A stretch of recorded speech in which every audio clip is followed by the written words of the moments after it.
जसं तोंडाला चावत आहे.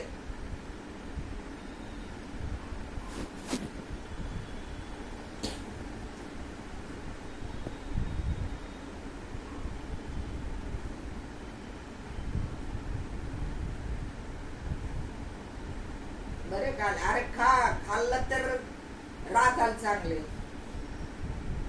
आता तर खाणं चांगलं नाही राहिलं, सगळं केमिकलच आहे. पण गिळा तर खर टायमाला.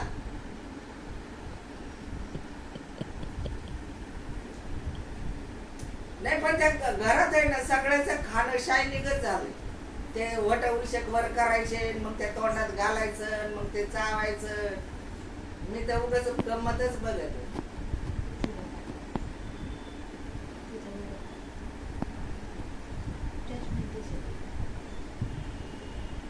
आज आज या लहान लेकरायला कशाला पाहिजे, हात दुखत आहेत, पाय